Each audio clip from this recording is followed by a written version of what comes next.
Assalamualaikum warahmatullahi wabarakatuh. Alhamdulillah wassalatu wassalamu ala Rasulillah. Amma ba'd. Baik, terima kasih pada yang menonton hari ini, ya. Boleh dengar suara,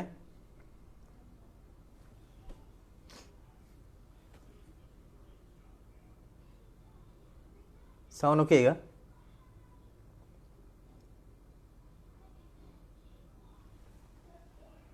Mohon respon.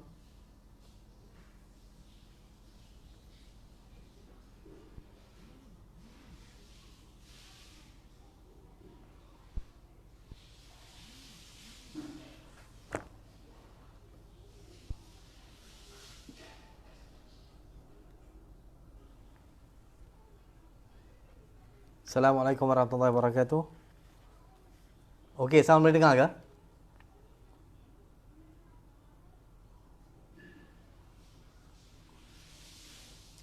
Baik. Terima kasih kepada semua yang sudi menonton hari ini. Pertama-tamanya, saya ingin mengucapkan selamat menyambut hari ulang tahun kemerdekaan tanah air kita yang ke-63.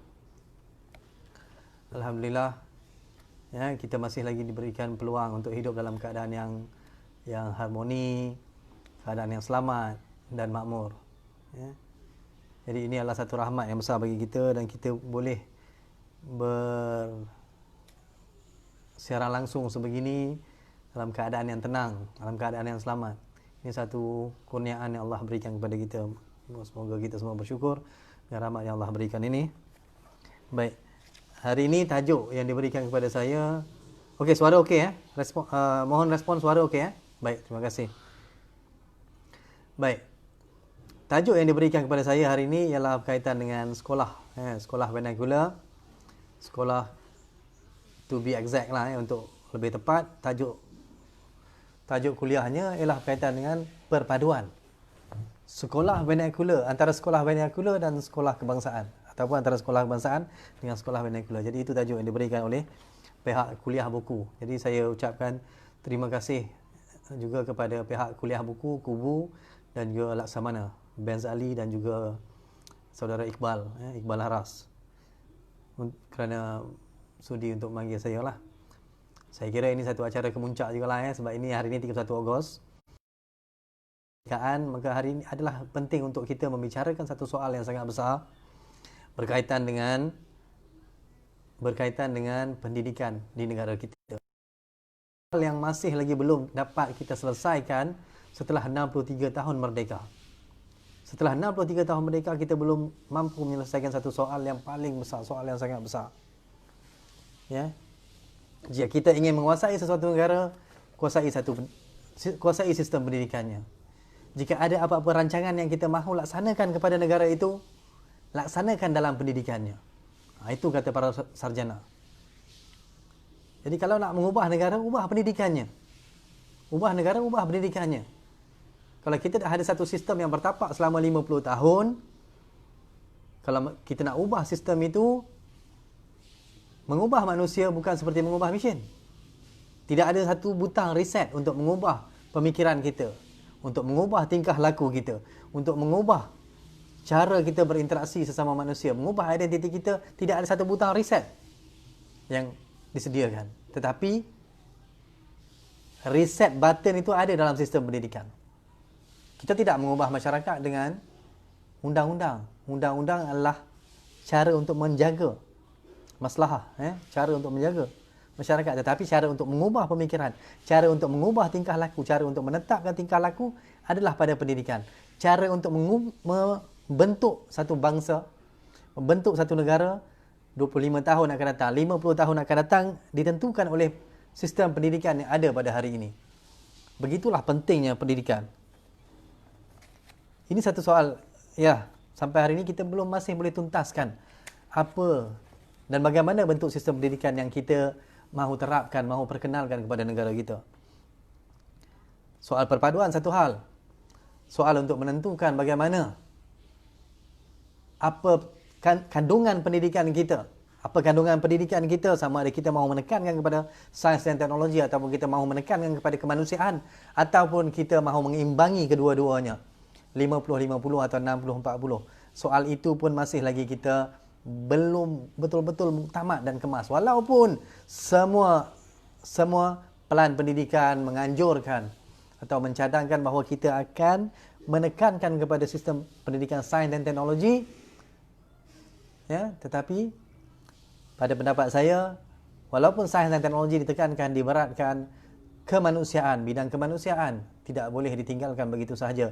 Kerana kita pernah menerima natijah daripada kekosongan, vacuum dalam bidang kemanusiaan ini, bidang sains sosial, ketika meletusnya peristiwa 1969. Peristiwa racial tension ataupun pergaduhan kaum 13 Mei 1969 itu.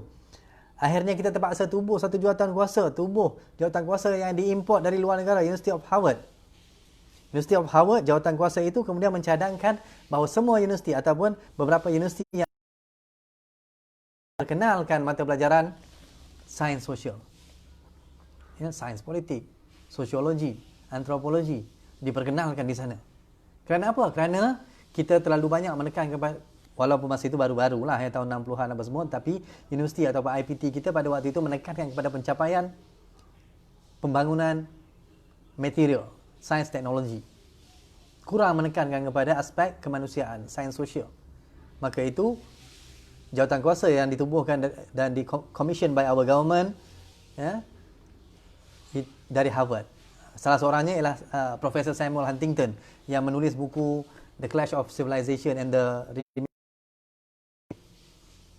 yang dia tu adalah salah seorang ahli jawatan kuasanya, dan mencadangkan bahawa kita perlu satu jawatan kuasa untuk sains sosial, untuk kemanusiaan. Nah, inilah benda yang kita jangan tinggal, yang jarang-jarang orang di atas sana memikirkan tentang keperluan menekankan atau mengimbangi antara sains sosial dan kemanusiaan.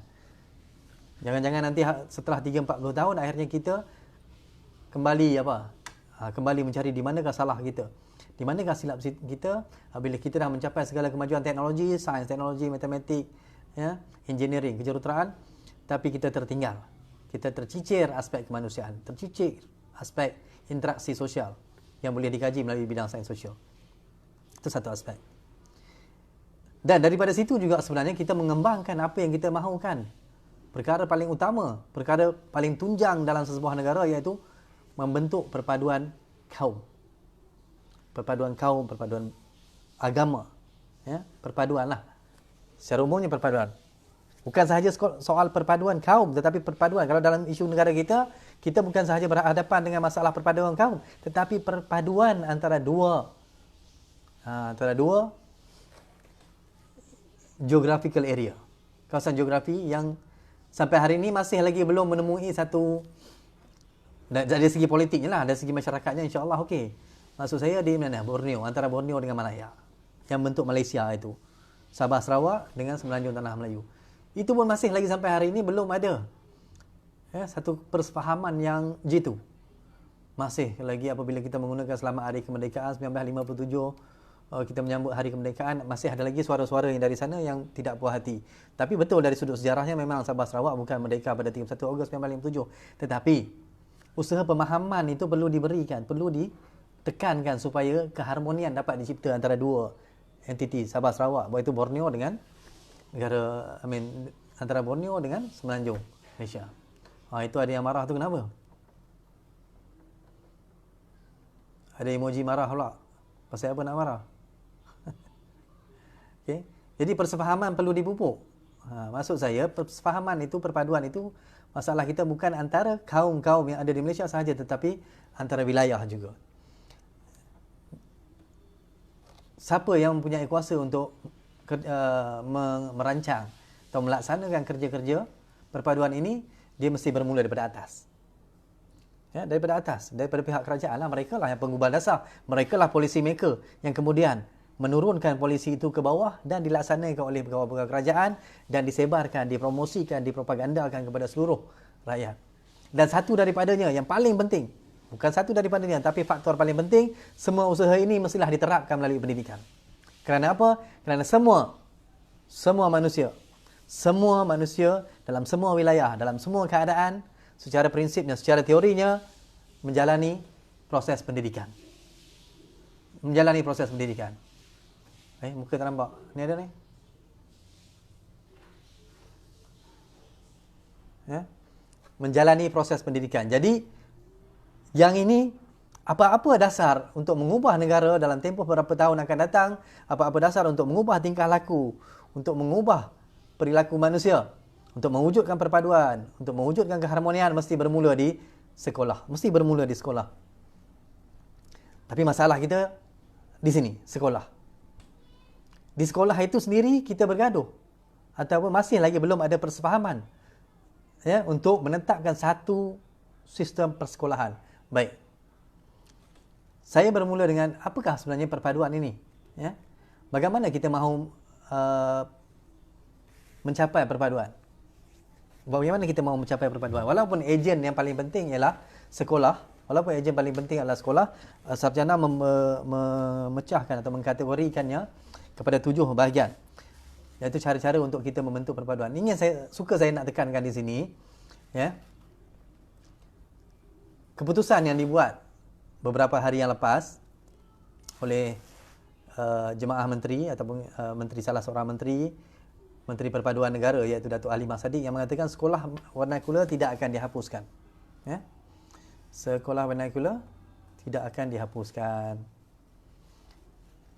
Jadi ini suatu perkara yang kita tak boleh nak ubahlah, sebab kita tidak mempunyai kuasa. Kita hanya boleh berwacana, hanya boleh menerangkan, tetapi kita tidak mempunyai kuasa untuk mengubah yang ini. Okey. Maka yang diputuskan 5-6 hari yang lepas, yang mengikut apa maklumat yang ada pada saya, yang dilaporkan dalam berita harian, dalam utusan, kerajaan tidak akan mengubah sistem pendidikan negara dengan mansuhkan sekolah vernakular demi mewujudkan perpaduan dalam kalangan masyarakat. Kita sekarang kita tidak mempunyai sebarang pilihan. Kita perlu hidup terus dengan sekolah vernakular, dan saya juga ingin tekankan dalam banyak syarahan saya, dalam banyak wacana yang saya sertai, saya mengatakan bahawa kita mahukan sekolah kebangsaan. Satu aliran sekolah kebangsaan. Tetapi dalam konteks Malaysia, dalam konteks hari ini, memansuhkan sekolah vernakular adalah mustahil. Kita tidak akan mampu memansuhkan sekolah vernakular kerana sekolah vernakular sudah wujud lebih kurang 100 tahun, 150 tahun lebih kurang, 130 paling-paling tidak. Sudah wujud di Malaysia. Maka dia punya sejarah yang panjang. Sesuatu yang sudah bertapak, sudah berakar umbi, sudah bertunjang dalam negara kita. Jadi untuk mengubah sekolah vernakular bukanlah semata-mata kita dapat berhimpun kemudian pegang plakat, pegang banner, pegang spanduk mengatakan hapuskan sekolah vernakular. Itu tidak akan jadi. Mana-mana kerajaan pun yang memerintah negara kita tidak akan mampu menghapuskan sekolah vernakular. Baik Barisan Nasional, baik Pakatan Harapan, baik Muafakat Nasional, Perikatan Nasional, ataupun apa sahaja namanya pada masa hadapan, hampir mustahil saya katakan untuk mengubah sistem vernakular, sekolah vernakular yang ada ini. Tapi perpaduan perlu terus diusahakan. Perpaduan perlu terus dicapai. Walaupun sekolah vernakular diteruskan.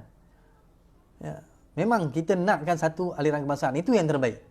Bukan saya saja cakap, tapi saya kata ramai sarjana-sarjana besar, ya, saya petik Profesor Khoo Kay Kim, Profesor mendiang Profesor Emeritus Tan Sri Khoo Kay Kim juga menekankan perkara ini. Seorang sejarawan yang mengkaji dan mengetahui dan mendalami sejarah negara ini.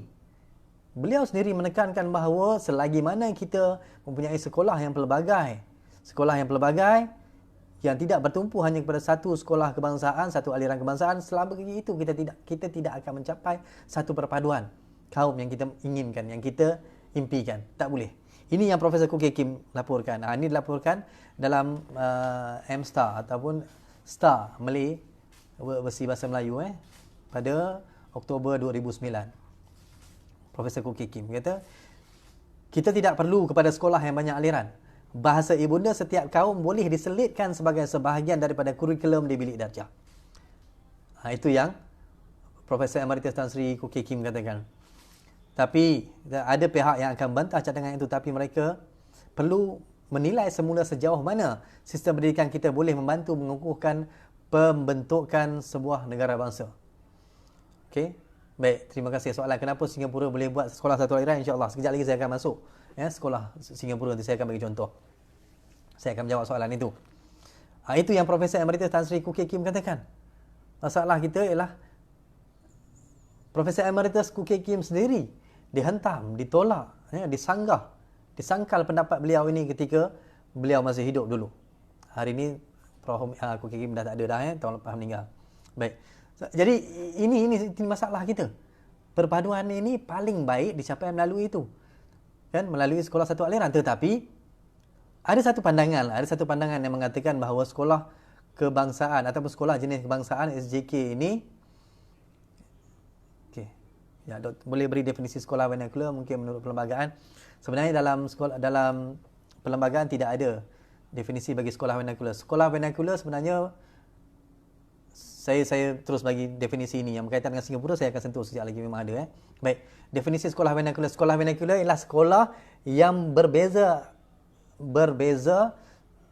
bahasa pengantarnya daripada bahasa rasmi yang digunakan, bahasa rasmi yang digunakan dalam sebuah negara itu.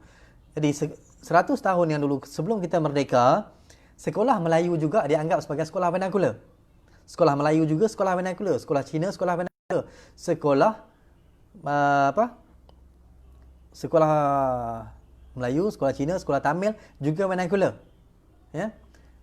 Tetapi hanya selepas merdeka, sekolah Melayu itu ataupun sekolah kebangsaan bukan lagi vernacular. Sekolah yang beraliran bahasa Melayu bukan lagi vernacular, bukan aliran bahasa Melayu tapi aliran kebangsaan. National school using national language. Baik, ada yang mengatakan sekolah vernacular itu ada dalam sudah dimaktubkan dalam perlembagaan kita. Ya. Sudah dijamin dalam perlembagaan. Saya bacakan perkara 152 berkaitan dengan bahasa kebangsaan. Yang ini yang selalu digunakan untuk mempertahankan hak untuk belajar ataupun mengekalkan sekolah vernacular. Baik. Perkara 152 sekolah bahasa kebangsaan mengatakan bahasa kebangsaan ialah bahasa Melayu dan hendaklah dalam tulisan yang diperuntukkan melalui undang-undang oleh Parlimen. Jadi tulisan yang diperuntukkan adalah tulisan Roman, tetapi tidak ada siapa pun yang boleh dilarang untuk menggunakan tulisan Jawi. Itu satu soalan yang lain. Okey, baik. Bahasa kebangsaan ialah bahasa Melayu dan hendaklah dalam tulisan yang diperuntukkan dalam perlembagaan. Dengan syarat bahawa A, 152(A), tiada seorang pun boleh dilarang atau dihalang daripada menggunakan selain daripada bagi maksud rasmi atau daripada mengajar atau daripada belajar mana-mana bahasa lain. Itu A. Nampak 152(A). 152(1)A mengatakan tak ada siapa pun boleh dilarang atau boleh dihalang daripada menggunakan apa-apa bahasa lain untuk belajar ataupun mengajarkan bahasa-bahasa lain. 152(1)A. 152(1)B, tiada apa jua pasal dalam pasal ini boleh menjejaskan hak kerajaan persekutuan atau mana hak kerajaan negeri untuk memelihara dan meneruskan penggunaan dan pengajian bahasa mana-mana kaum lain dalam persekutuan. Jadi, saya bukan orang perlembagaan, saya orang sejarah. Tapi apa yang saya faham dalam ini ialah tidak ada sesiapa pun yang boleh dihalang daripada mengajarkan atau belajar bahasa masing-masing. Yang kedua, kerajaan negeri ataupun kerajaan persekutuan ada hak pengajian bahasa mana-mana kaum lain dalam persekutuan. Dengar betul-betul iaitu mengajar atau belajar bahasa. Baik. Jadi kita tahu sekolah vernacular itu belajar dalam bahasa dia. Tetapi apabila kita perkenalkan sekolah kebangsaan, now what have we got to offer them in order to attract them to learn or study in national school?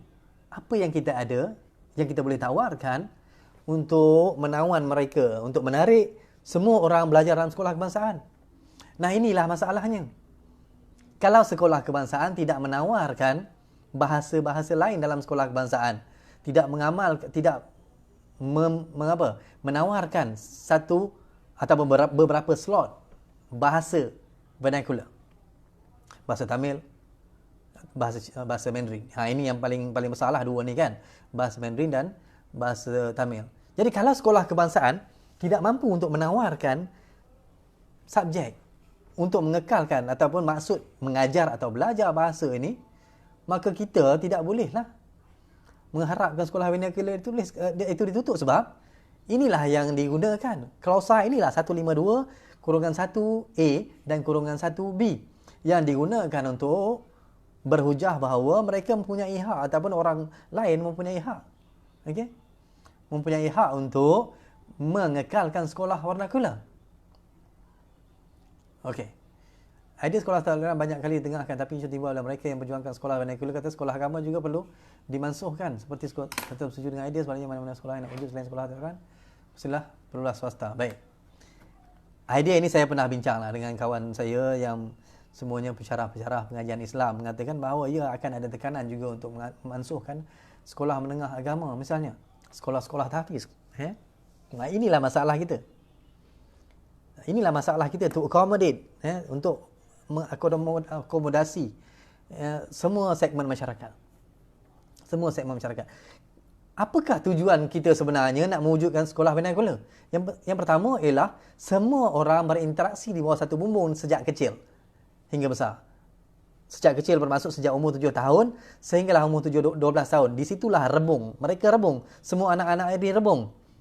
Semua pemahaman tentang budaya, tentang bahasa, tentang kepelbagaian masyarakat ini diterapkan paling baik ketika mereka masih lagi berbentuk span, mampu menyerap segala perbezaan ini, iaitu itulah dia umur 7 hingga 12 tahun. Di sini yang kita nak terapkan semuanya. Jadi itu matlamat utama kita, kenapa kita nak tumbuhkan satu sekolah kebangsaan. Jadi, kalau kita ada sekolah kebangsaan, pada masa yang sama ada sekolah-sekolah tahfiz apa semua, nah, di sini masalah kita bermula. Bagaimana? Bagaimana kita nak buat? Kalau semua orang Cina dan India mampu atau menutup sekolah agama itu, sekolah vernakular, bagaimana dengan orang Melayu dan Islam? Bagaimana? Adakah masih lagi sekolah tahfiz itu perlu diwujudkan? Dan mesti ada tekanan terhadap sekolah tahfiz kerana matlamat tadi tu. Kembali kepada matlamat. Kenapa sekolah vernakular? Sebab kita nak belajar dalam satu bumbung untuk semua masyarakat saling memahami antara satu sama lain. Tapi kalau idea sekolah swasta mungkin dibenarkan untuk wujud, tetap masalahnya tak selesai. Tetap masalahnya tak selesai. Ini yang saya nak tekankan. Masalah tak selesai walaupun sekolah swasta. Sebab kita tahu bahawa masyarakat Cina sangat kuat fundingnya. Sangat kuat sistem kewangan mereka. Sangat kuat ataupun sokongan mereka terhadap sistem pendidikan. Mereka mampu mengeluarkan ribuan ringgit. Dalam beberapa hari saja kalau PIBG nak duit, boleh keluarkan dan mereka boleh buka sekolah swasta. Masalah tak selesai. Masalah tak selesai. Nah, itu yang saya tekankan di sini. Saya nak bagi tahu bahawa apa yang kita atau apa yang sekolah kebangsaan ada yang boleh tawarkan satu sistem pendidikan yang sangat baik sehingga sekolah lain tutup dengan sendirinya ataupun surrender dengan sendirinya dan masuk ke dalam sekolah kebangsaan. Okey.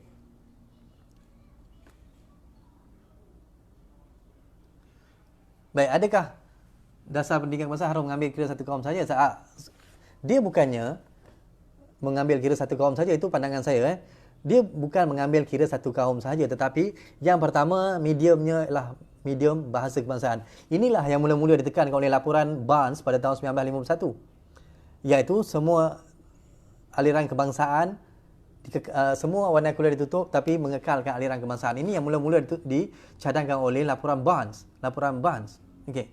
Kemudian ia gagal apabila laporan Fenwu kemudiannya commissioned by certain groups of Chinese entrepreneur masa itu mengkomisikan ataupun memohon kerajaan British untuk buat satu lagi jawatankuasa yang baru, iaitu laporan Fenwu pada 1951 penghujung itu datang kemudiannya untuk membenarkan sekolah vernakular. Bukan kita nak menghapuskan identiti kaum. Tidak ada mana-mana negara yang boleh menghapuskan identiti kaum. Kita bukan hidup dalam negara yang bersifat authoritarian ke ataupun bersifat satu bangsa. Bukan kita.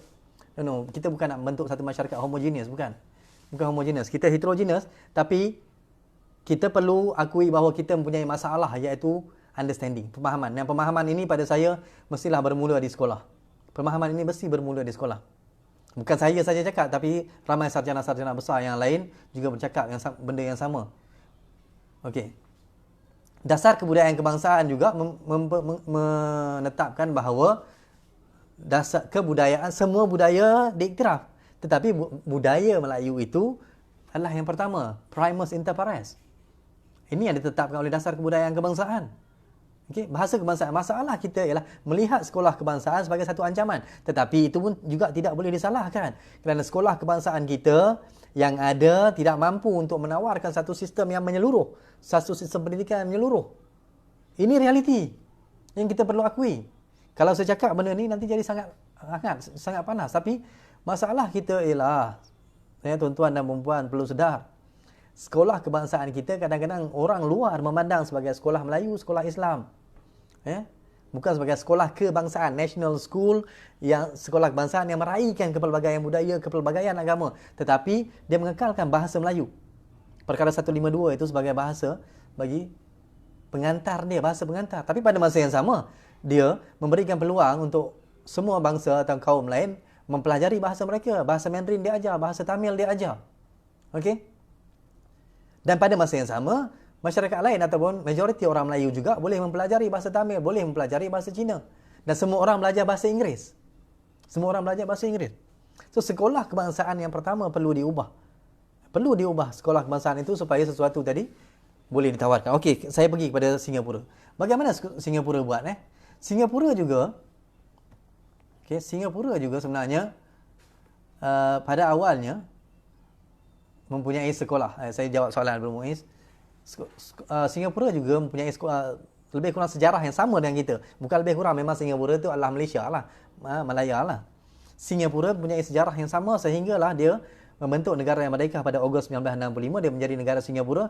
Kemudian mereka pada waktu itu masih lagi ada sekolah vernacular. Tetapi apakah yang menyebabkan akhirnya sekolah vernacular ditutup? Adakah akhirnya dengan menerima bahasa Inggeris, identiti kaum di Singapura terhapus? Kenapa orang tidak mempertikaikan apa yang berlaku di Singapura? Kenapa? Hanya mempertikaikan di Malaysia ketika mana kita mahukan sekolah kebangsaan.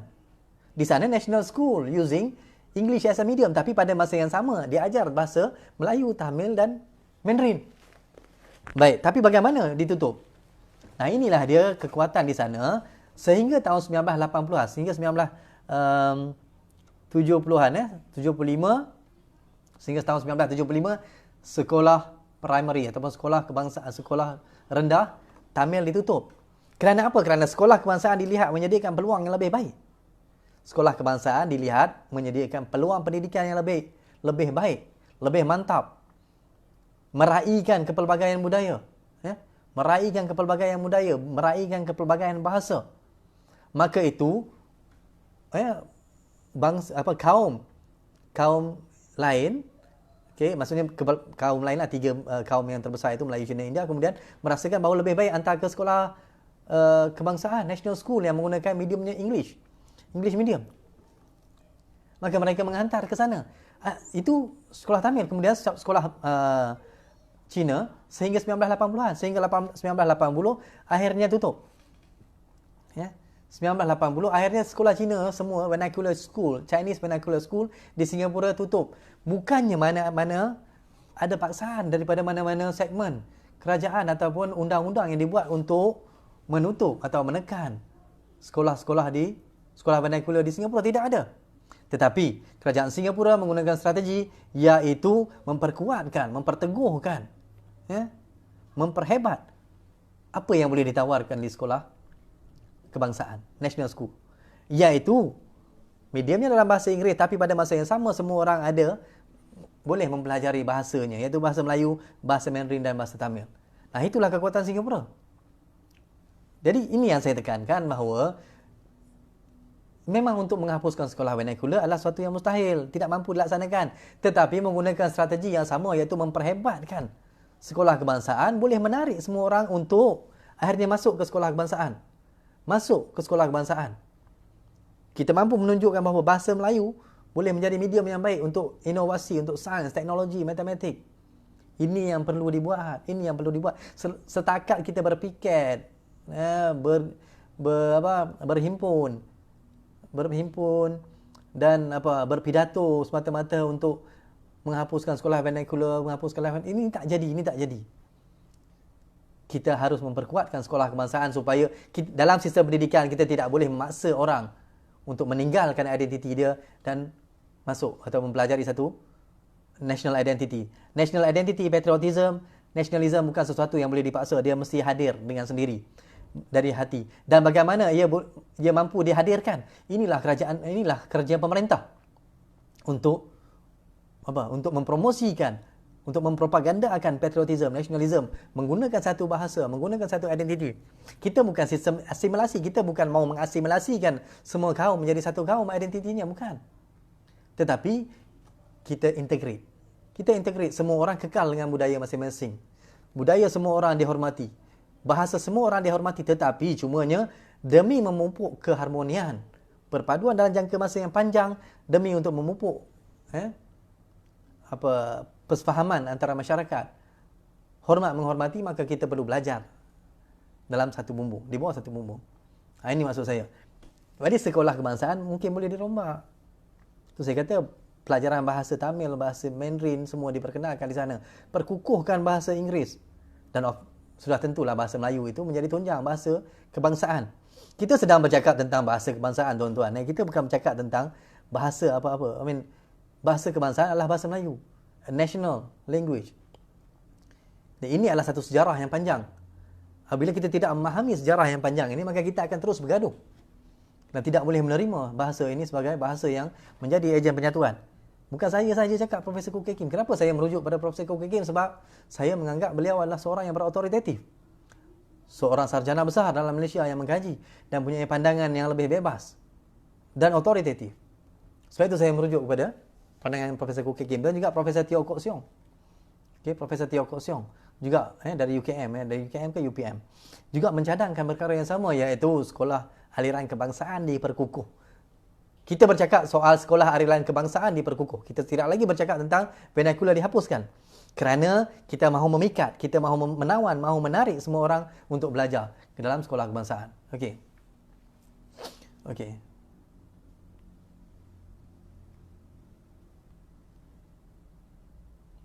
Sistem belajar yang lengkap untuk silang budaya, kita sudah mempunyai program RIMUP. RIMUP ni apa? Soalan lah, apa yang perlu lengkap untuk menjadikan sekolah kita lebih baik? Soalan lah. Ya, yang pertama ialah untuk menjadikan sekolah kebangsaan lebih kuat ialah menjadikan betul-betul sekolah kebangsaan sebagai sekolah kebangsaan. Sekolah untuk semua kaum. Meraihkan semua kaum, meraihkan semua agama.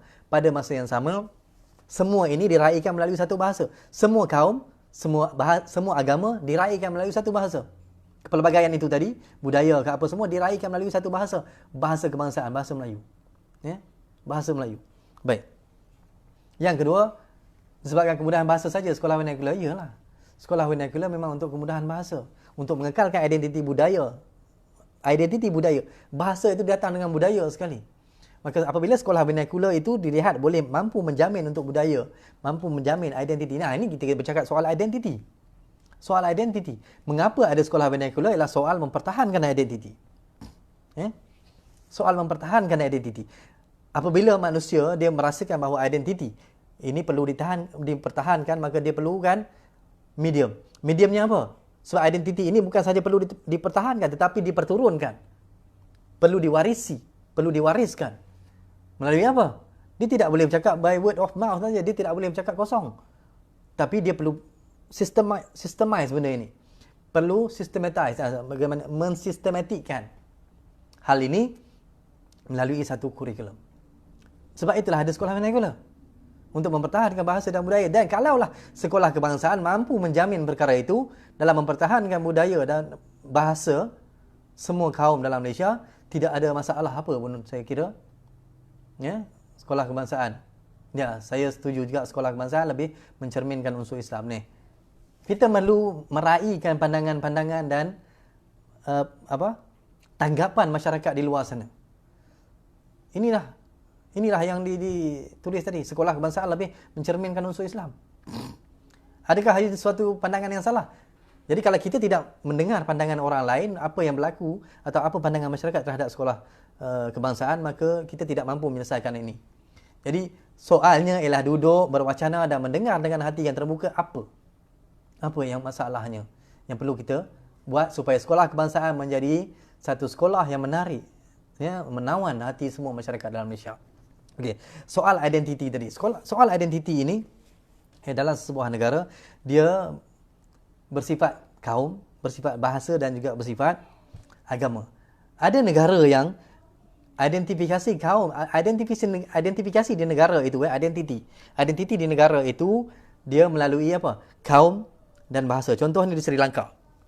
Kaum dan bahasa. Ada kaum Sinhalese, ada juga kaum yang Tamil. Okey, dua kaum. Jadi identifikasi di Sri Lanka itu begitu. Di dalam identiti agama, iaitu sebuah negara, identitinya ialah agama yang memisahkannya. Contohnya Lebanon dan Mesir. Bahasanya sama, tapi identitinya yang berbeza ialah agama, identitinya yang berbeza ialah agama. Ada Kristian, ada Muslim.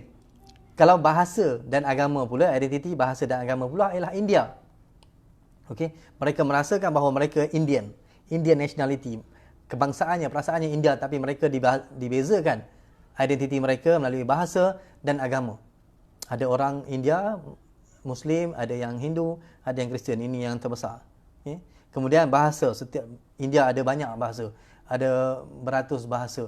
Dan antara bahasa yang paling besar adalah Hindi, Urdu, Tamil, Punjabi, Gujarati, Telugu, Malayalam. Ini semua bahasa-bahasa yang paling besar di India. Maka itu adalah identiti yang berdasarkan kepada agama dan bahasa. Di Malaysia, kita nak mencari identiti ni. Kita nak mencari identiti ini. Apakah sebenarnya kita nak buat? Okey. Kenapa di sekolah kebangsaan boleh ada surau tapi bukan kuil atau tokong? Baik. Susah nak jawab ni. Susah nak jawab juga ni. Tapi itulah.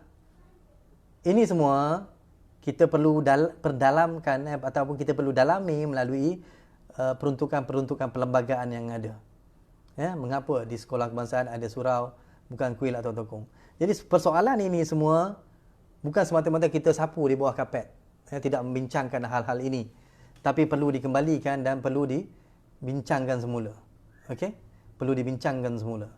Kuatkan kandungan, bukan susah. Okey. Betul lah tu. Kuatkan kandungan. Baik.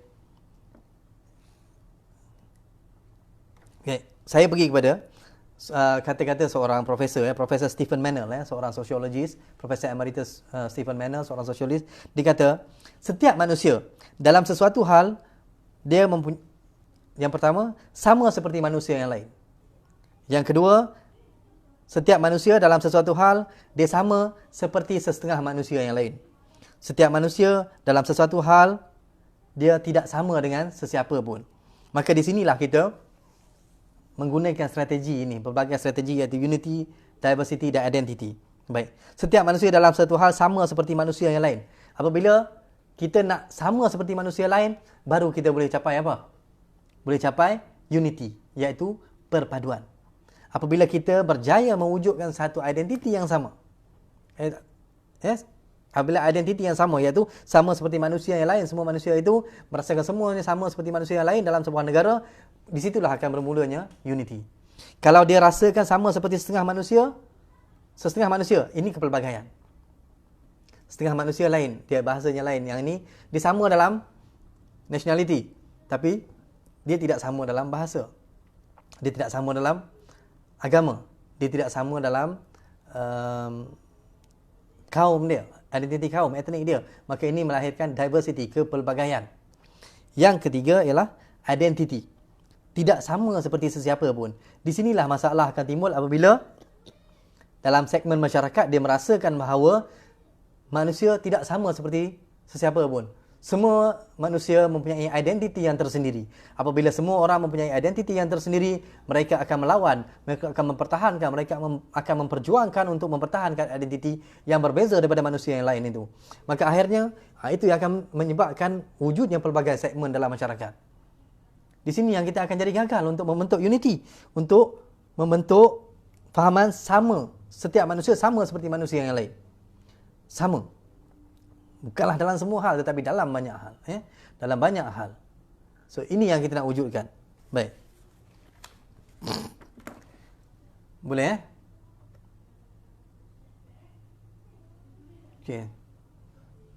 Jadi saya kira ada beberapa soalan yang saya dah jawab.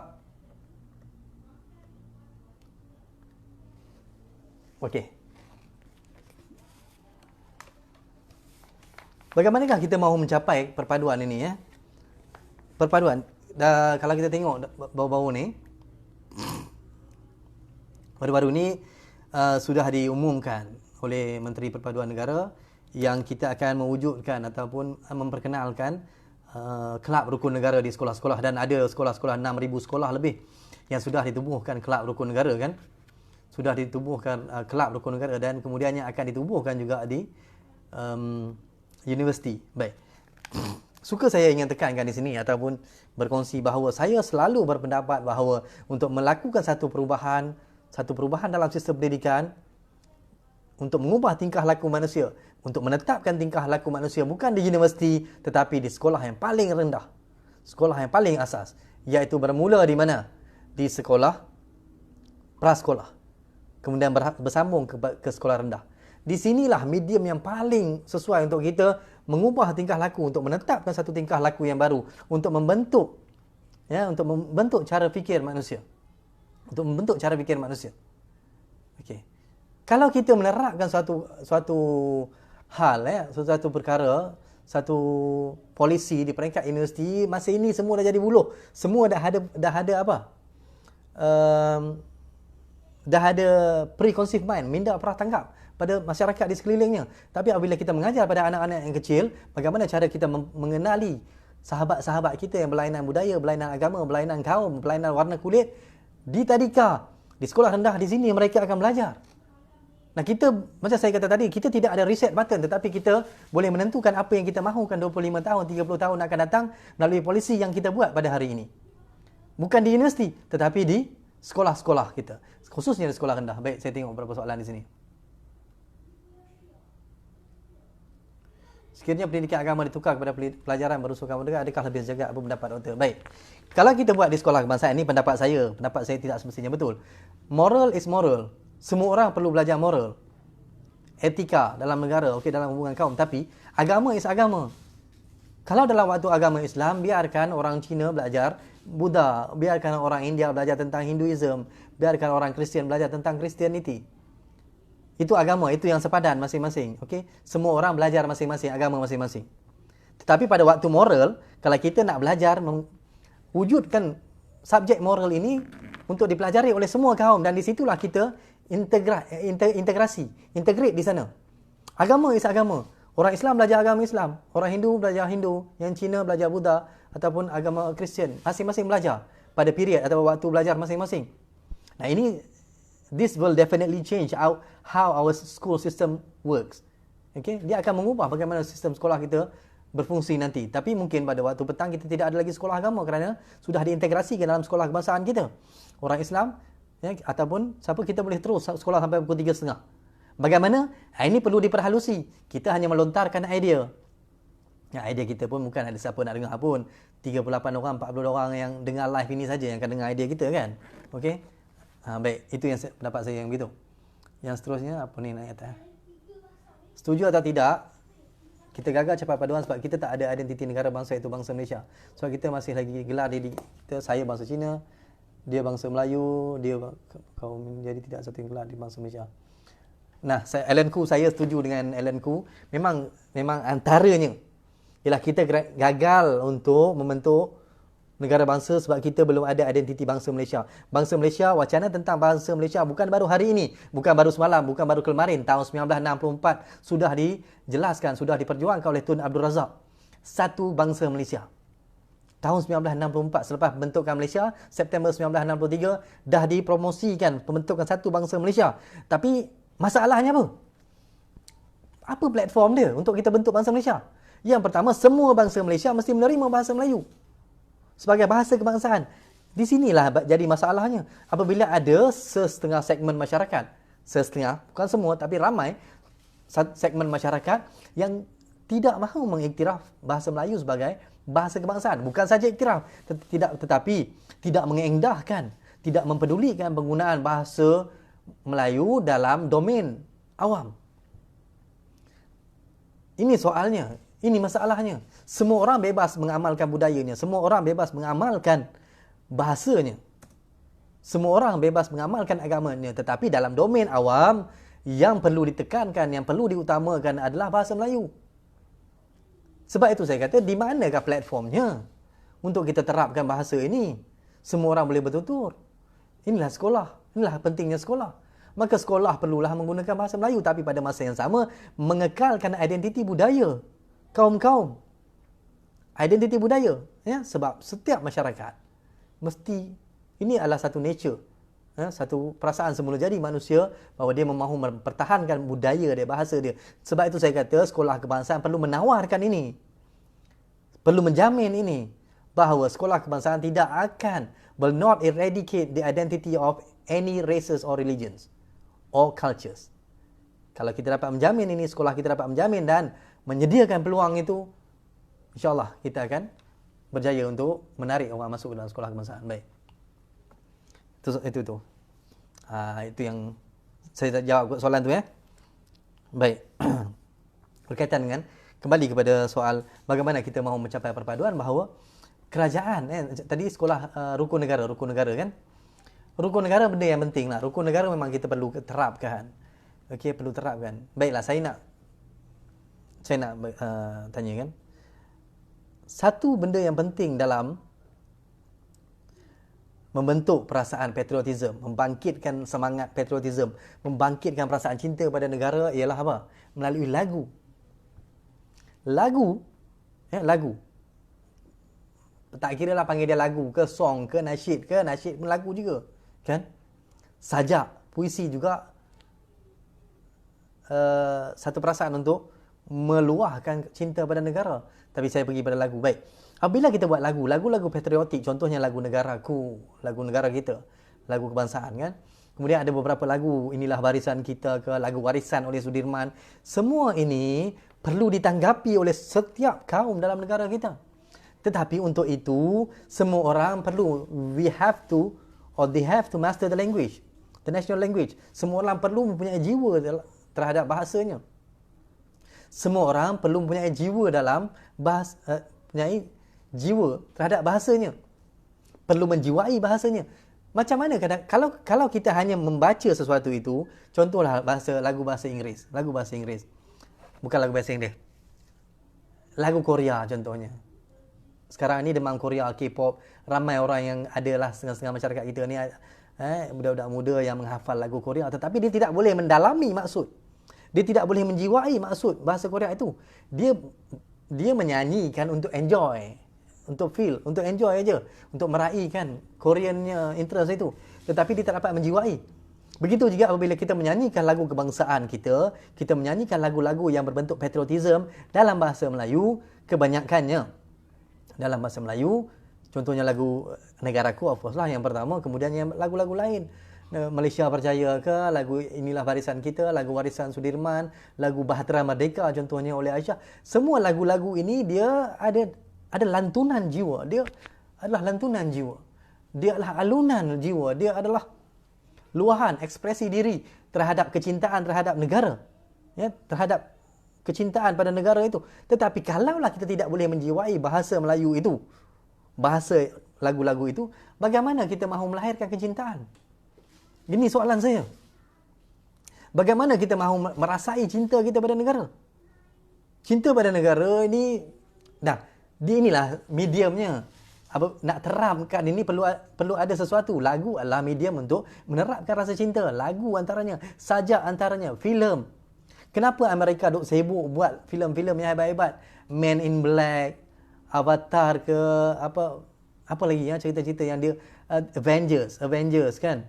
Black Panther, whatever lah, yang Marvel punya, semua itu menunjukkan, Captain America, semuanya menunjukkan bahawa bangsa Amerika itu kuat, bangsa Amerika begitu begini dalam bahasa Inggeris. Untuk apa? Sebenarnya untuk menerapkan kepada mereka, untuk menanamkan pada bangsa mereka bahawa bangsa Amerika kuat, bangsa Amerika menguasai dunia. Sedangkan mereka COVID pun tak dapat kawal. Tidak macam kita. Lebih hebat, alhamdulillah. Kita lebih hebat daripada itu. Cuma ni kita gagal membentuk perasaan itu tadi, kebangsaan. Nasionalisme, kekitaan. Nasionalisme adalah perasaan, jiwa. Nasionalisme bukan benda yang maujud, benda yang konkret, bukan. Nasionalisme adalah perasaan. Dan perasaan ini perlu dirasai, ikatan antara seorang manusia dengan seorang manusia lain dalam negara dia. seorang Cina menyayangi seorang Melayu menyayangi seorang India, menyayangi masing-masing menyayangi orang Kadazan, orang Iban, orang Dusun, orang apa. Semua ini merasakan bahawa kita adalah sama menghuni negara ini, membangkitkan sifat cinta setiap orang ini. Ya. Itulah nationalism, itu nationalism. Merasakan belonging, sense of belonging. Merasakan kekitaan antara satu sama lain, bukan semata-mata bila promosi merdeka duk pegang tangan, bukan itu saja, tapi dia perlu diwujudkan, perlu diterapkan melalui banyak perkara, antaranya filem tadi, kemudian lagu. Jadi kalau kita tidak faham bahasa Melayu, tidak faham, tidak mendalami bahasa Melayu dan menjiwai bahasa itu, bagaimana mungkin apabila sesuatu lagu itu, sesuatu sajak, sesuatu syair, puisi diri lafazkan, bagaimana tak menusuk jiwa, macam mana perasaan itu nak berkembang, macam mana perasaan itu nak tersebar, perasaan cinta pada negara, perasaan cinta pada bangsa. This is not asobiah. Kita bukan bercakap tentang asobiah, kita bercakap tentang nationalism. Nationalism berbeza dengan asobiah. Nationalism berbeza dengan asobiah. Asobiah ialah my country right or wrong.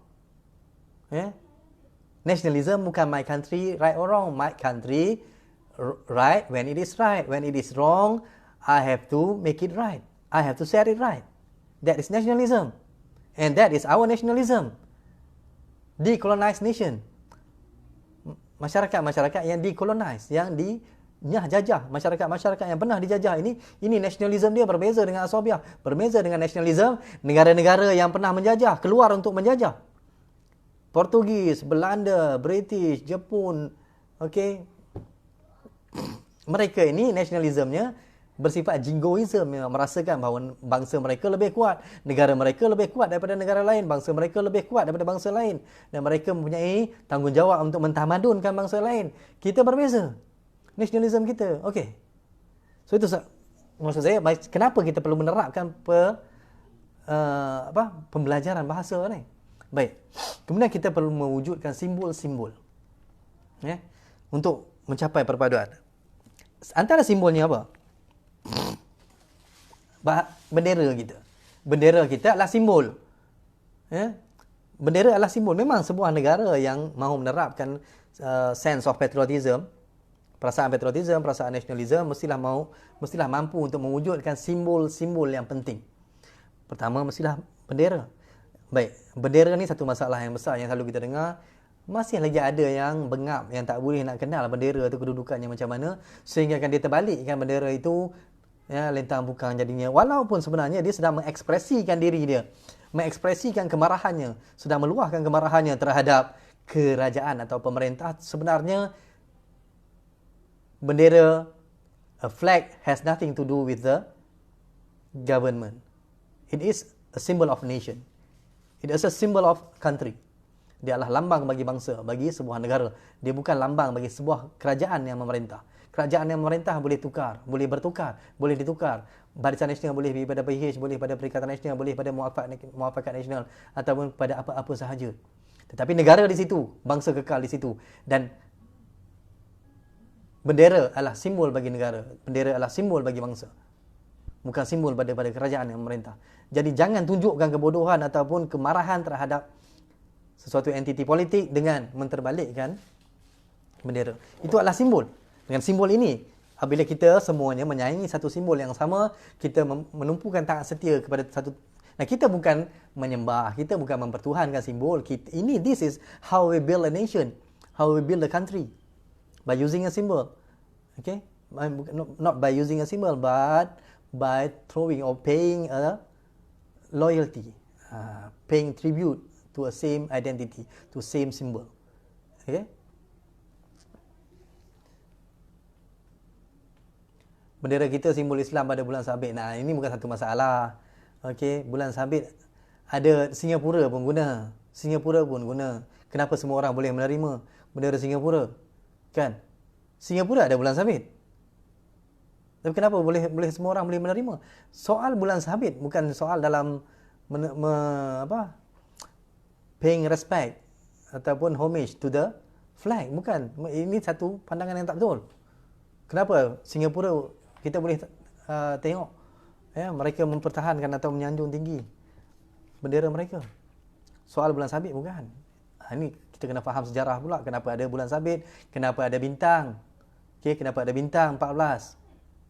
Baik, ini sekarang ada masalah baru pula, simbol itu iaitu jalur gemilang. Daripada 14 jalur itu jadi apa? Bila ada pihak menteri-menteri apa semua buat poster, jadi 8. Jadi 7. Jadi 10 jalurnya. Apa masalahnya kalau letak 14 jalur? Rugi dakwat? Rugi dakwat ke kalau letak 14 jalur dalam poster itu? Kenapa dipendekkan jadi 7? Sebab apa? Sebab apa kita perhatikan? Sebab setiap jalur itu membawa makna. Kalau 14 jalur maksudnya 14 negeri. Dia mewakili 14 negeri dalam Malaysia. Kalau kita jadikan 10 jalur, tinggal 10 negeri lah. Jadi 4 negeri mana yang kita buang? Sebab itu masyarakat marah. Semua ahli politik perlu menyedari realiti ini. Perlu menyedari realiti ini. Tak payahlah nak ringkaskan jalur gemilang. When it appears as a flag, please retain the 14 stripes itu. Tolong kekalkan 14 jalur. Kecuali lah apabila dia logo kan. Contohnya logo Merdeka tahun ini, sambutan kebangsaan tahun ini, Malaysia Prihatin kan. Kan dia logo, dia jalur ni tak 14, dia ada apa 5 ke 6 gitu je kan. Bila dia logo kan tak apa, dia adalah simbol, dia mewakili jalur gemilang. Warna itu merah putih.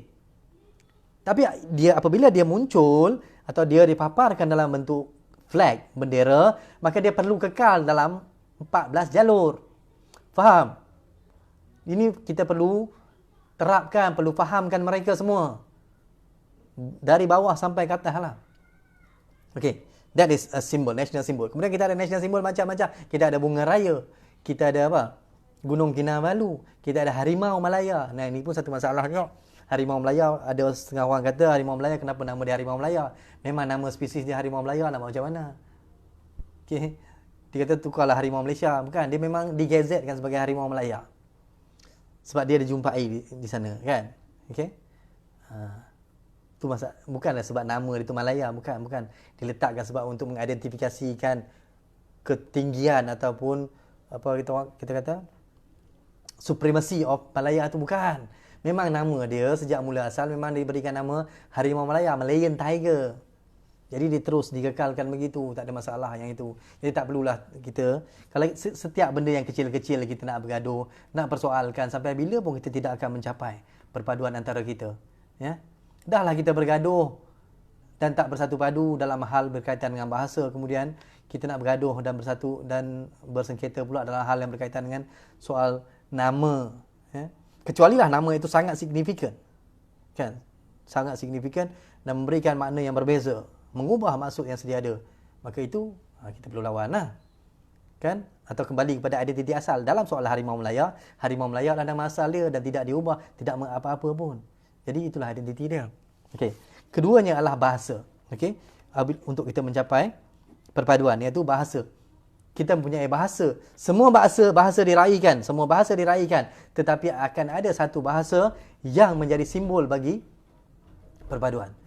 National language, dia national language. Ya? Hampir seluruh dunia mempunyai bahasa ini. Semua bahasa dipertahankan, semua bahasa kekal di tempat masing-masing. Semua masyarakat mengekalkan bahasa masing-masing, tetapi akan ada satu bahasa kebangsaan. Akan ada satu bahasa kebangsaan. Di Australia, semua orang boleh bercakap dalam bahasa masing-masing. Ada kelas bahasa. Okey? Semua orang bebas. Dalam domain awam boleh bercakap dalam semua bahasa. Tetapi dalam sekolah, tetapi dalam domain rasmi, semua orang menggunakan bahasa Inggeris sebagai bahasa kebangsaannya. Di India, pelbagai bahasa diperkenalkan, pelbagai bahasa dipertuturkan. Tetapi dalam domain yang rasmi yang paling menduduki tangga teratas ialah bahasa Hindi. Ini satu kebenaran. Okey? Nak tanya pandangan saya berkaitan apa yang menyulitkan untuk mewujudkan sekolah satu aliran. Sekejap Bismillah.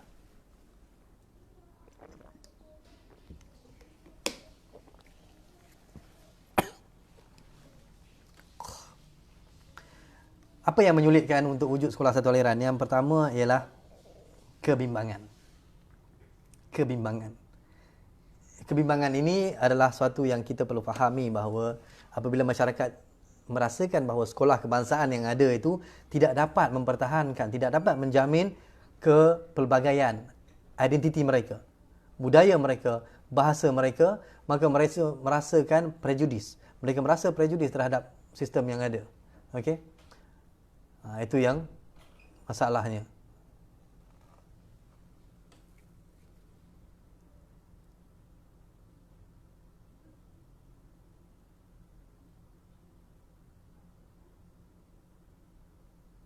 Okey. Itu yang pertama tadi adalah bagaimana masyarakat yang bukan Melayu merasakan bahawa sekolah kebangsaan ini lebih mewakili orang Melayu dan orang Islam. Ini satu tanggapan saudara tuan-tuan dan puan-puan, ini satu tanggapan orang di sana yang perlu kita santuni dan perlu kita jawab dan perjelaskan bahawa sekolah kebangsaan adalah sekolah kebangsaan dan sekolah kebangsaan perlu muncul sebagai sekolah kebangsaan. Okey? Itu dia. Kemudian yang menyulitkan ialah di luar sana ada pertubuhan-pertubuhan yang tidak mempunyai keinginan untuk bersatu sebagai bangsa Malaysia. Daripada 1951 selepas laporan BAN situ Dongzong ke atau Jiaozong itu ditumbuhkan, yang kemudiannya akhirnya menjadi Dong Jiaozong itu ditumbuhkan. Kemudian mereka ini adalah entiti swasta, entiti NGO, bukannya entiti kerajaan, tetapi mereka mempunyai kekuatan dari segi financial, mempunyai dana yang besar, mempunyai suara yang besar, mempunyai kuasa tawar-menawar yang besar, menguasai parti-parti politik, bukan menguasai parti politik, tapi mempunyai pengaruh yang besar terhadap parti politik, dan akhirnya menyebabkan mereka mempunyai kuasa tawar-menawar dan tidak mahu menerima bahasa Melayu. Kenapa tak boleh menerima bahasa Melayu? Kerana mereka sendiri bukan daripada sekolah kebangsaan. Mereka sendiri bukan daripada sekolah kebangsaan. Ini adalah satu cycle, kitaran ganas, a vicious cycle yang akan berterusan. Dia akan berterusan sampai bila-bila. Yang tidak bersekolah kebangsaan, yang vernacular akan mengekalkan vernacular, akan memperjuangkan itu. So ini adalah perkara-perkara yang mendasari penolakan ini, iaitu kebimbangan terhadap identiti mereka. Yang kedua adalah ego, terdapatnya ego masyarakat. Yang ketiga, sekolah kebangsaan belum mampu untuk menonjolkan dirinya, menunjukkan bahawa mereka ataupun sekolah kebangsaan ini mampu untuk menjamin kepelbagaian identiti, budaya dan bahasa. Okey? Macam perkara 152 tadi kata, ialah dijamin untuk belajar atau mengajarkan apa-apa bahasa lain. Jika sekolah kebangsaan dapat menjamin ini, insya-Allah kita boleh. Baik. Baik, soalan oleh saudara Arul. Saudara Arul, kebanyakan majoriti rakyat Malaysia sudah terima bahasa Melayu, bendera dan sebagainya. Ya, memang kebanyakan, tetapi masalahnya ialah dalam keadaan hari ini kita kata kebanyakan, tetapi ramai juga yang masih lagi belum mampu. Bukanlah satu fantasi apabila kita nampak ada tawaran kerja yang menggunakan bahasa lain, yang terang-terang mengatakan bahawa kami hanya mengambil pekerja yang mengetahui bahasa ini, yang master in this language, this particular language, not the national language. Ini adalah soalan yang kita perlu address, kita perlu atasi masalah-masalah ini. Dan tambahan pula, kita hidup dalam dunia real time, dunia media sosial yang semua masalah ini akan dipertontonkan, akan dibahaskan secara terbuka, kan? Dan bukanlah satu rahsia, memang ada banyak masyarakat yang belum mampu menguasai bahasa Melayu dengan baik, bahasa kebangsaan. Kita bercakap bahasa kebangsaan yang dengan baik, untuk menjiwai apa-apa simbol atau untuk menjiwai unsur-unsur patriotisme dan nasionalisme dalam negara kita. Baik. Parti politik perkauman asyik simbah minyak dalam api untuk kepentingan sempit. Ini saya setuju lah. Memang betul. Masalah kita adalah parti politik. Kalau kita tengok benda ini berlaku memang sejak beberapa tahun, dan paling teruk antara 2 tahun yang lepas itu, memang menjadi satu masalah yang sangat besar. Semuanya dilihat daripada kacamata perkauman. Orang mabuk, langgar orang, dilihat dari kacamata perkauman. Okey. Orang jatuh basikal pun, aksiden sesama mereka, dilihat daripada kacamata perkauman. Sekolah vernacular memang dah ada sekian lama, didesak untuk dihapuskan. Disebabkan apa? Kepentingan politik masing-masing nak menunjulkan diri sebagai wira bagi kaumnya. Padahal mereka sedar bahawa ini bukanlah satu hakikat. Akhirnya selepas hari ini, semua menyedari bahawa parti politik yang baru mentadbir negara ni pun sekarang hari ini mengatakan bahawa vernacular tidak akan dihapuskan. Jadi yang 2 tahun lepas tu apa dia? Kenapa nak hapuskan? Kenapa nak menyimbah api? untuk memarakkan ini semua akan menimbulkan kebencian. Sebab itulah saya kata parti-parti politik ini. Tapi dari mana munculnya parti politik yang vernacular itu? Muncul daripada aliran sekolah vernacular. Sekolah vernacular melahirkan parti vernacular. Parti vernacular mempertahankan sekolah vernacular. Sekolah vernacular akan melahirkan parti vernacular. Parti vernacular akan mempertahankan sekolah vernacular. Can you see the cycle? Okay. Inilah rantaiannya. Ini rantaiannya. Dan kita tidak mampu. Mampukah kita untuk memutuskan rangkaian ini? Mampukah kita untuk memutuskan rangkaian ini? Okay. Adakah parti kaum harus dihapuskan? Soalnya, bolehkah dihapuskan? Bukan adakah parti kaum harus dihapuskan? Bolehkah parti kaum dihapuskan? Semua ini bergantung pada kita. Kita. Be the change we want to see in this world. Be the change we want to see in this country. Kitalah perubahannya. Kitalah pengubahannya. Okay? Kitalah pengubahannya. Jika kita mahu melihat parti vernacular, parti-parti bersifat kaum itu dihapuskan, maka kita tidak menyertai parti-parti yang berunsur kaum. Tapi mampukah kita untuk begitu? Mampukah kita untuk mempromosikan parti yang berasaskan semua kaum? Tapi pada masa yang sama, mempertahankan peruntukan perlembagaan yang diberikan. 4 unsur tradisi dalam perlembagaan. Memperjuangkan itu, tapi meraihkan kepelbagaian. Mampukah? Bukan soalnya adakah dihapuskan, tapi mampukah kita dihapuskan? Itu soalan untuk diri sendiri. Mampukah kita untuk menganut fahaman yang keluar daripada parti-parti perkauman?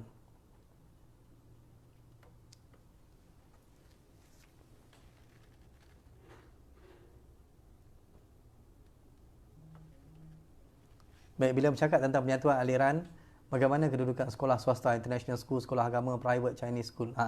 Ya, ini yang saya sebut tadi awal-awal tadi.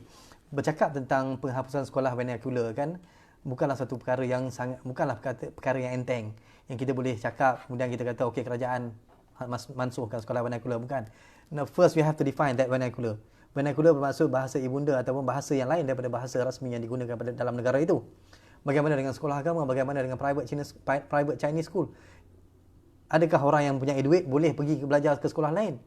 Sebab itu saya kata, daripada kita aim benda itu, sebab saya kata, sesuatu yang sudah termaktub, sudah well established, sudah mantap, ya, sudah berakar umbi dalam masyarakat kita selama puluhan tahun, 63 tahun atau ratusan tahun, sudah berakar umbi, mustahil untuk dicabut dan dibuang. Tak boleh dah. Ini hakikat.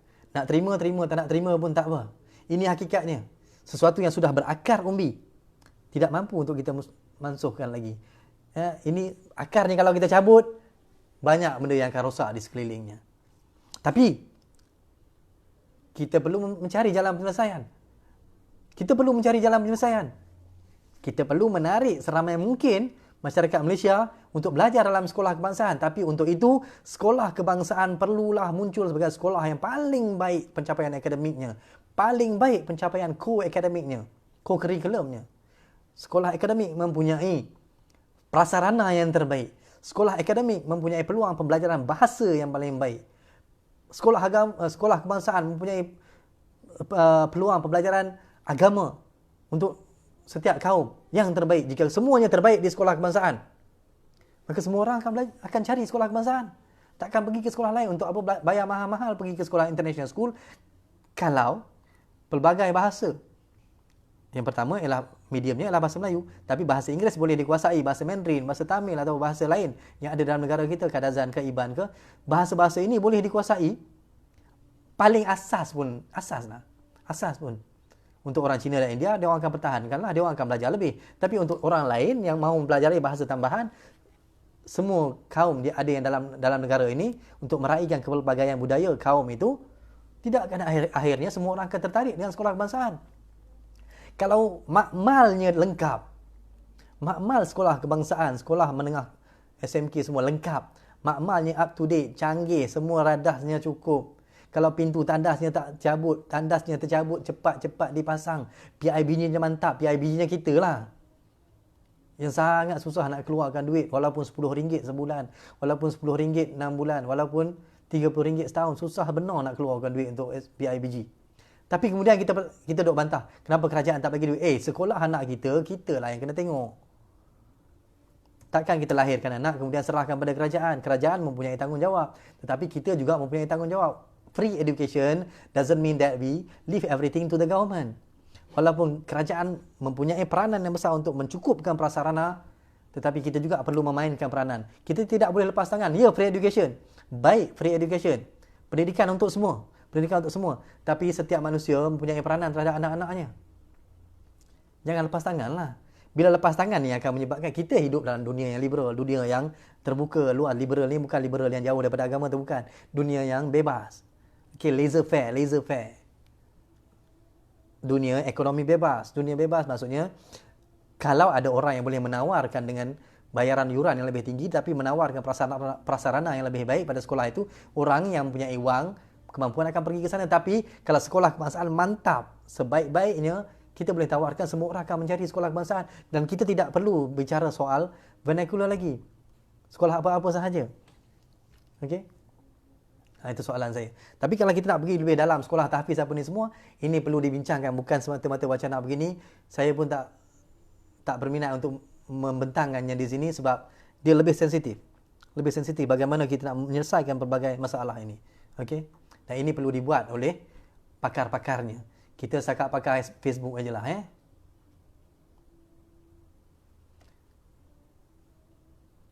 Okey, ini bukan soalan. Sebenarnya kita berbangsakan politik ahli yang berkeburukan umat dan sepatutnya kena sedar akan keburukan politik perkauman. Mereka suruh kita bersatu padu, tapi mereka yang pecah belah kita. Rakyat bersenang-senang disogok dengan muka kaum ini. Itu betul. Masalah kita di Malaysia ni ialah kita berpolitik keterlaluan, kan? Kita berpecah. Sedangkan politik itu hanyalah satu jalan untuk mentadbir negara. Satu jalan, satu wadah untuk mencari satu pasukan pentadbir yang paling baik untuk mentadbir negara. Tapi kita membuatkan, kita menganut fahaman politik. Akhirnya kita menganggap politik adalah sebahagian daripada darah daging kita. Terjun terus ke dalam politik. Maksudnya meninggalkan semua, saudara mara, agama apa semua. Tapi dia kiblatnya adalah politik. Ada manusia begitu, bukan semua, tapi ramai begitu. Dia menganut fahaman politik. Dia menganut parti politiknya. Okay. So masalah-masalah inilah yang menyebabkan kita kadang-kadang ialah timbul perpecahan dalam masyarakat sebab sangat fanatik. Sangat fanatik. Hampir kadang-kadang dia tidak lagi boleh berfikir secara rasional. Tidak lagi boleh berfikir secara rasional untuk memperjuangkan soal identiti ni semua.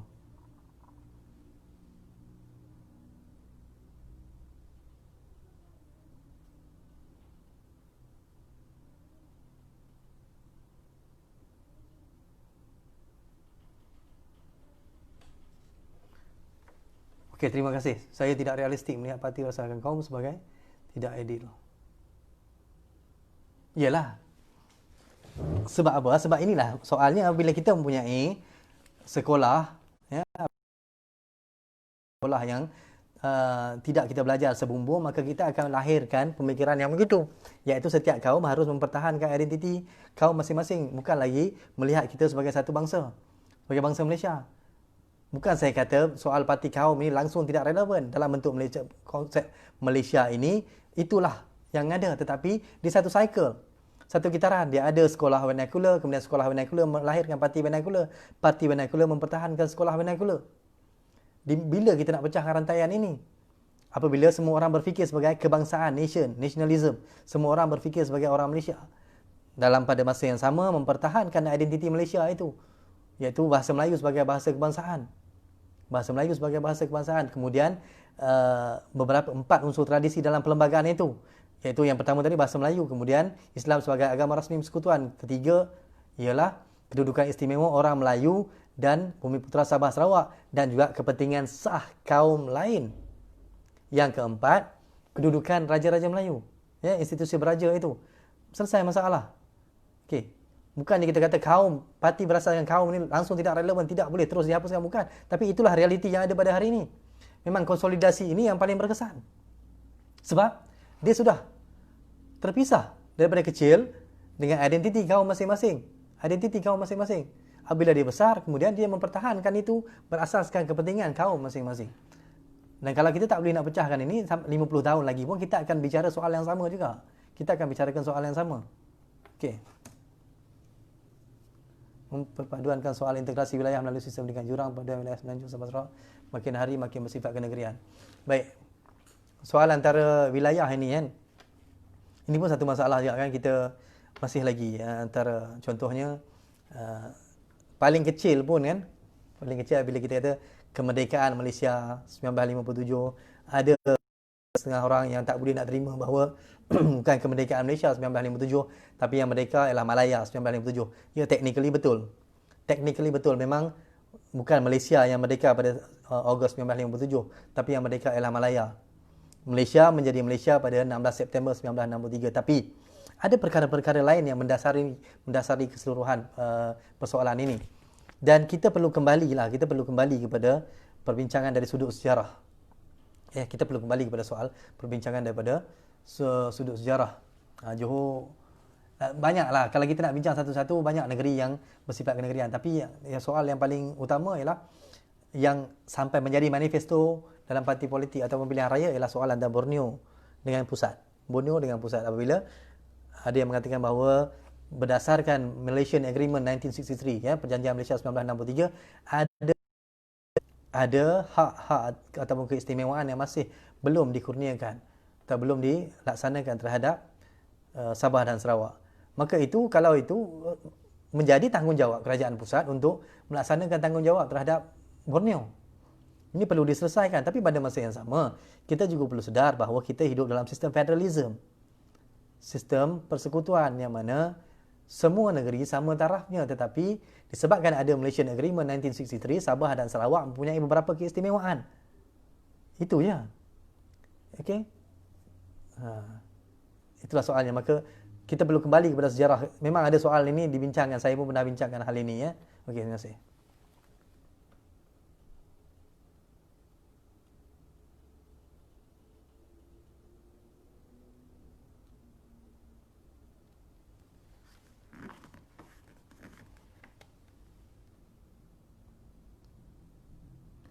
Walaupun berlaku penyatuan mutlak antara kaum, parti berasas kaum tetap perlu. Kita bukan homogeneous. Terpulanglah saudara, kalau nak mengekalkan parti berasaskan kaum, saya tak kata mansuhkan, saya kata yang terbaik adalah untuk kita address the needs of all sort of races and religion. Jika rasa parti berasaskan kaum itu yang terbaik dan boleh menyelesaikannya, maka teruskanlah. Tapi saya masih pegang bahawa memang realitinya itu yang kita ada pada hari ini, iaitu parti berasaskan kaum. Tetapi parti yang tidak berasaskan kaum, kalau dia boleh mampu memberikan jaminan bahawa 4 unsur tradisi dalam perlembagaan, dan 4 unsur tradisi dalam perlembagaan ini pun tidak boleh sewenang-wenang nyari rombak, dipindah oleh sesiapa pun. Tidak boleh dipindah oleh sesiapa pun. Kedudukan bahasa Melayu, kedudukan istimewa orang Melayu dan majlis ataupun kedudukan istimewa Raja-Raja Melayu tidak boleh dipindah, melainkan mendapat persetujuan daripada majlis Raja-Raja. Ini adalah suatu yang kita kena faham. Okey. So kalau kita, kalau parti politik yang berasaskan kaum ini pun ada kelemahannya yang kita perlu akui. Parti politik yang inklusif, yang semua boleh sertai, contohnya macam PKR pun, ataupun yang parti-parti lain kan, yang akan datang bersatu sendiri, mahu membuka keahliannya kepada orang bukan Melayu. Nampak? So keperluan itu ada sebenarnya, sebab kita mula melihat bahawa keperluan untuk inclusivity itu ada. Cumanya kita belum bersedia. Sebab apa? Sebab dari awal tadi, daripada awal tadi kita dalam sekolah lagi kita sudah dipecah-pecahkan. Sudah ada segregasi.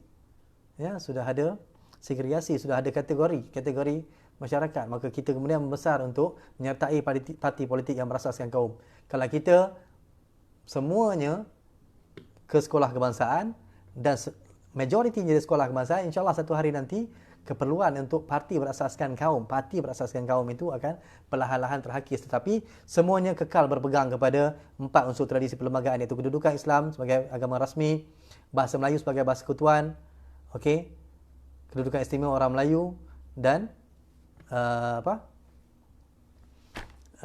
kedudukan Malay Raja-Raja. Thank you. You are being too idealistic, typical theories. Thank you. I admit that. I'm an idealist. Memang saya teoris. Dan saya mengatakan apa yang ada di lapangan itu memang itu akan berlangsung. Tapi saya mempunyai keinginan dan saya rasa tak salah. Kalau saudara saya tidak realistik, saudara teruskan dengan teori realis saudara, dan saya teruskan dengan idealism saya. Terima kasih. Ada soalan lain?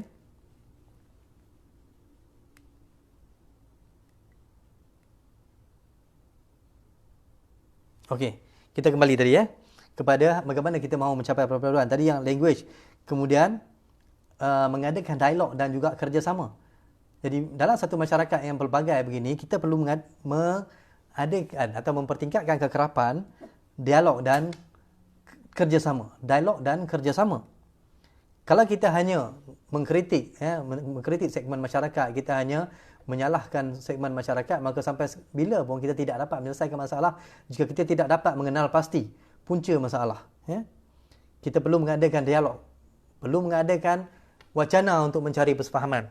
Dalam sebuah negara demokrasi, ini yang kita perlu rancangkan untuk mencari persefahaman. Sebab kita dah ada sekolah, katakan sekolah yang pelbagai ini kan, maka perlulah kita mencari peluang untuk bersemuka. Macam saya kata tadi, ada yang memberikan pandangan mengatakan bahawa dilihat sekolah kebangsaan ini too Islamic, terlalu kepada Islam dan terlalu kepada Melayu, maka kita tidak boleh terus menyanggah pendapat ini, tetapi mendengarnya dengan mengadakan dialog, dengan mengadakan kerjasama untuk mendengar pandangan-pandangan yang berbeza.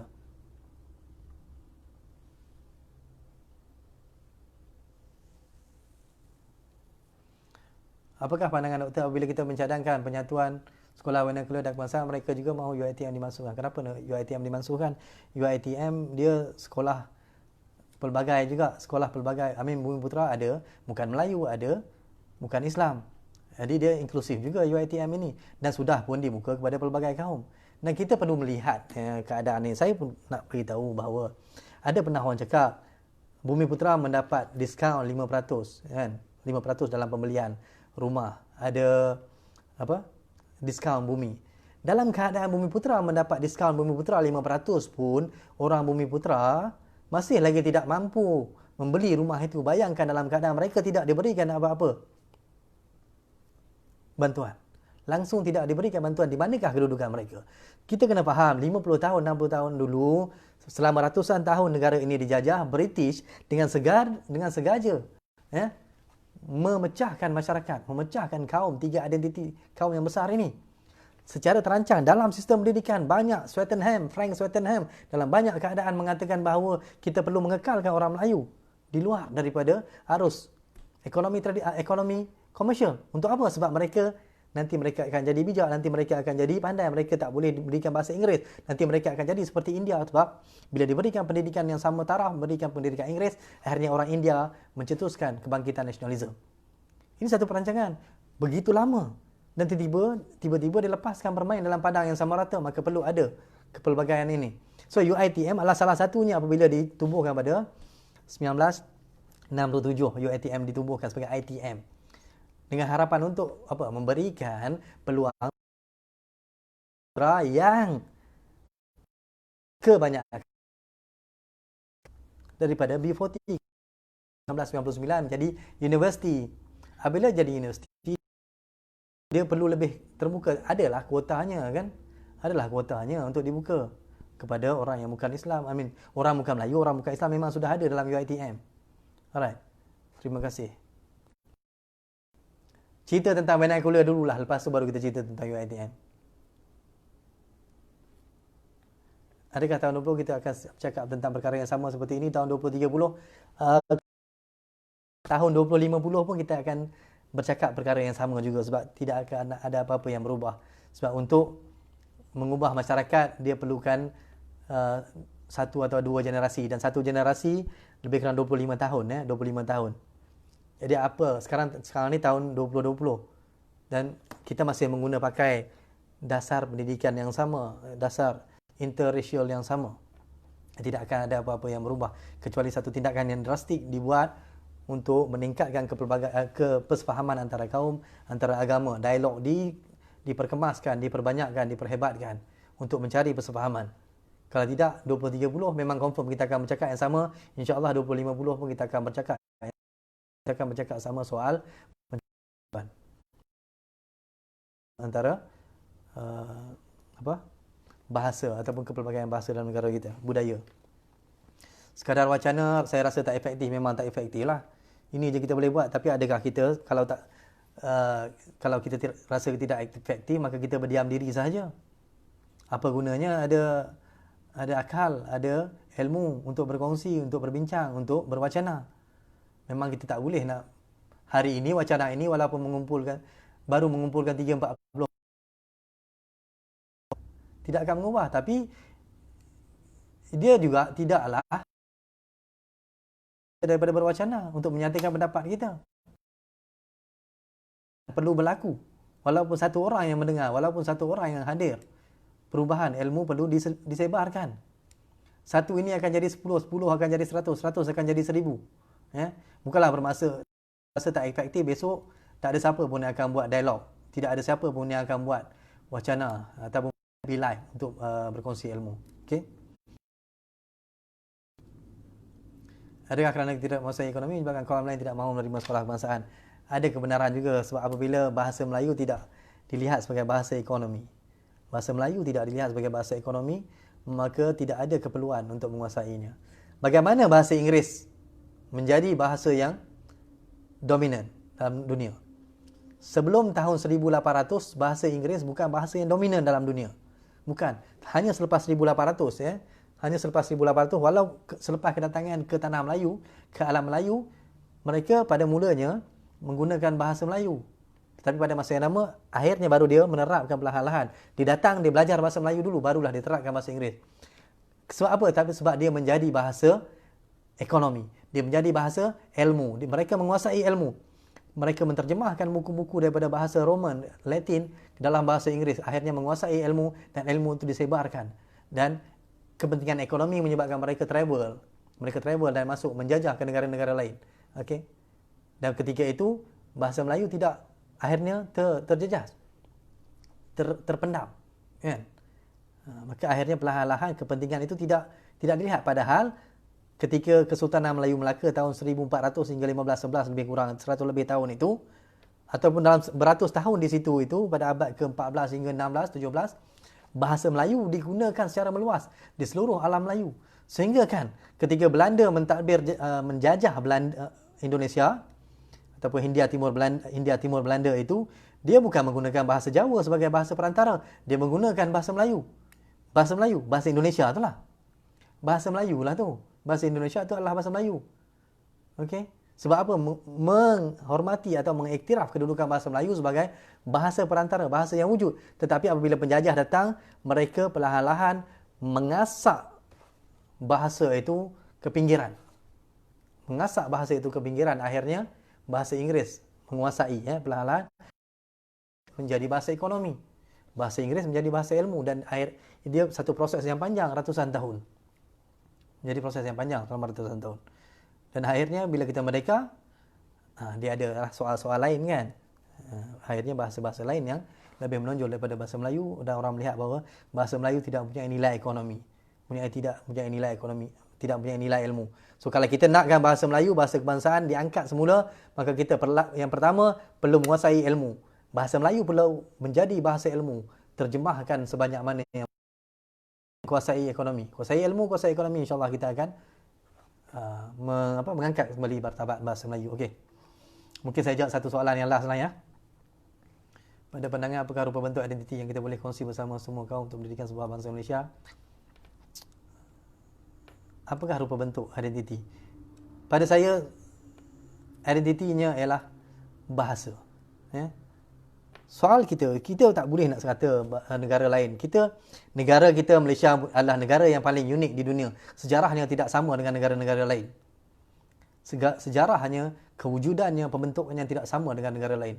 Sebab ada faktor kepelbagaian budaya, bangsa, bahasa itu yang membentuk Malaysia. Kemudian ia kekal begitu. Bahasa yang menjadi bahasa asal pada tanah ini. So, kalau kita nak memperjuangkan, kita perlu berjuangkan bermula dengan bahasa Melayu dulu. Bahasa Melayu. Bukan sahaja menerima. Memang ada orang boleh kata, semua orang terima bahasa kebangsaan. No, bukan sahaja terima, tetapi menjadikan bahasa Melayu sebagai bahasa yang dominan dan bahasa yang dominan.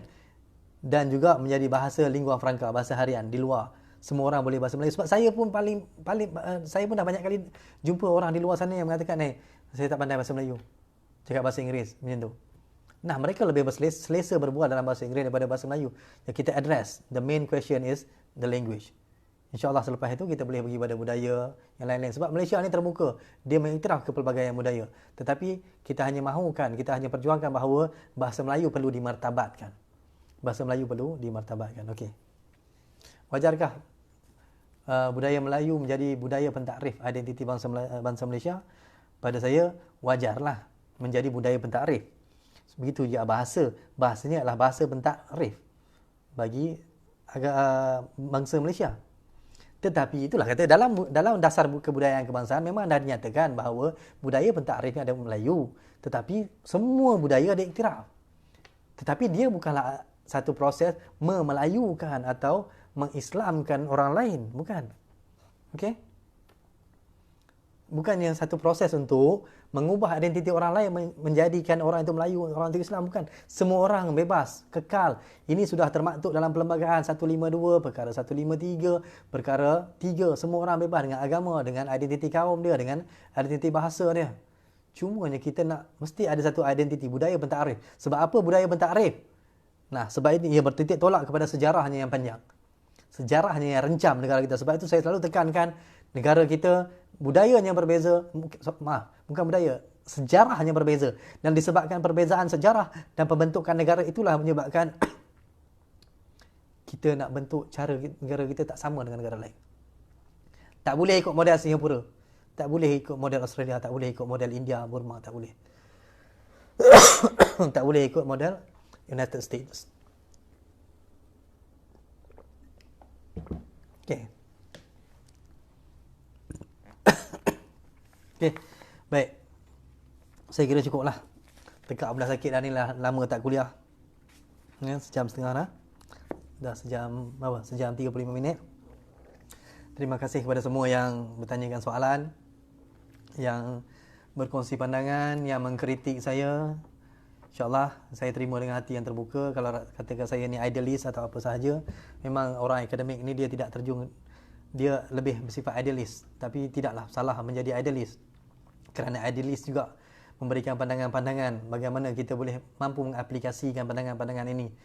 Kalau saudara mengambil teori-teori dari buku dan mengaplikasikannya, itu juga adalah daripada sebahagian daripada idealism yang dicedok daripada buku-buku, kan? Kemudian diaplikasikan dalam masyarakat. Okay? Idealis tidaklah semuanya salah, dan realis tidaklah semuanya betul. Okay? InsyaAllah kita jumpa lagi. Sekian, terima kasih. Assalamualaikum warahmatullahi wabarakatuh.